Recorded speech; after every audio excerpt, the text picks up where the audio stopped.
Here's what I know to be true. Vulnerability is not weakness.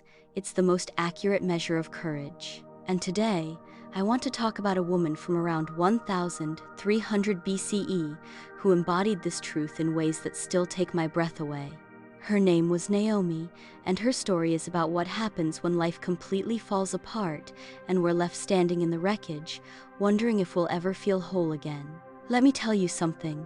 Naomi's story isn't pretty. It's messy and raw and heartbreaking. But it's also profoundly beautiful because it shows us what real resilience looks like. Not the fake kind where we pretend everything's fine, but the gritty, authentic kind where we name our pain and somehow find our way back to hope. Naomi lived in Bethlehem with her husband Elimelech and their 2 sons.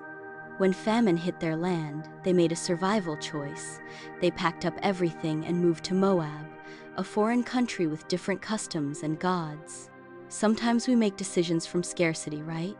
We choose what feels safe in the moment, even when it means leaving behind everything familiar. For a while, life worked. Their sons married Moabite women, Ruth and Orpah. They were building something new, creating belonging in an unfamiliar place. But then tragedy struck, and it struck hard.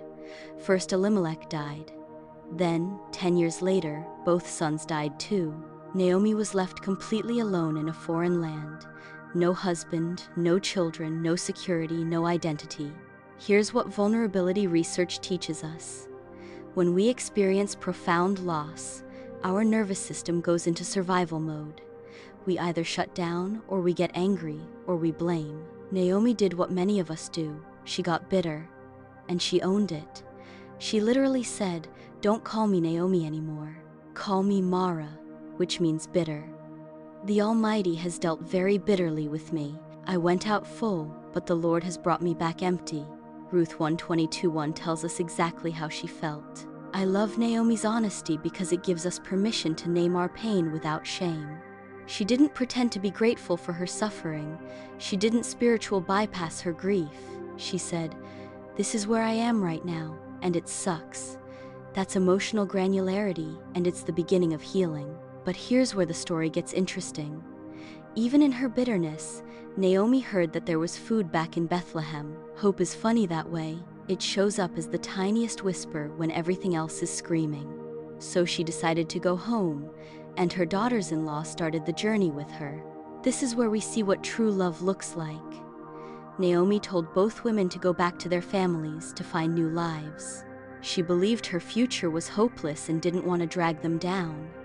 Orpah left, which was completely understandable, but Ruth stayed, and what she said gives me chills every time. "Do not urge me to leave you or to turn back from following you, for wherever you go, I will go, and wherever you lodge, I will lodge. Your people will be my people, and your God will be my God." Ruth 1:16-17. This is what I call fierce love. Ruth saw Naomi's pain and chose to stay anyway. She chose connection over comfort, relationship over safety. This is what it means to show up for someone when they can't show up for themselves. When they got to Bethlehem, people barely recognized Naomi. The grief had changed her, and instead of pretending everything was fine, she told the truth. "The Lord has testified against me, and the Almighty has afflicted me." Ruth 1:21. Raw, honest, vulnerable, and absolutely necessary for what came next. Here's what I've learned from studying shame and resilience. We can't heal in hiding. We have to name our story to claim our story. Naomi named hers, and in doing so, she created space for something new to emerge. The timing of their return matters. It was harvest season, a time of new beginnings. Ruth went to work in the fields, and through what seemed like chance but was actually divine orchestration, she ended up in the field of Boaz, a relative of Naomi's deceased husband. Boaz noticed Ruth's character, her loyalty, her strength. He protected her and provided for her. And slowly, Naomi began to see possibility again. She started coaching Ruth on how to approach Boaz, how to claim her right to be redeemed according to their customs. The redemption story that unfolds is breathtaking. Boaz married Ruth. They had a son named Obed. And Naomi, the woman who called herself empty, became the baby's nurse. The community celebrated with her.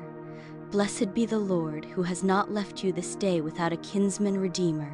He shall be to you a restorer of life and a nourisher of your old age." Ruth 4:14, 1:5. From Mara back to Naomi, from bitter to beloved, from empty to full. This is what wholehearted living looks like. It's not avoiding the dark emotions, it's walking through them and coming out the other side transformed. What can we learn from Naomi's story? First, it's okay to not be okay. Grief and anger and disappointment are not character flaws. They're human experiences that deserve to be witnessed and honored.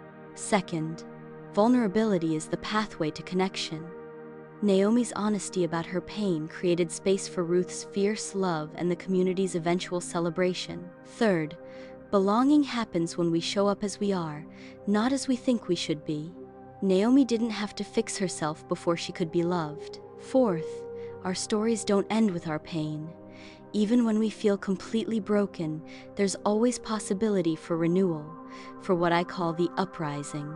Naomi's journey from bitterness to belonging reminds us that resilience isn't about bouncing back, it's about bouncing forward into a new version of ourselves. It's about learning that we can hold both grief and gratitude, both loss and love, both endings and beginnings.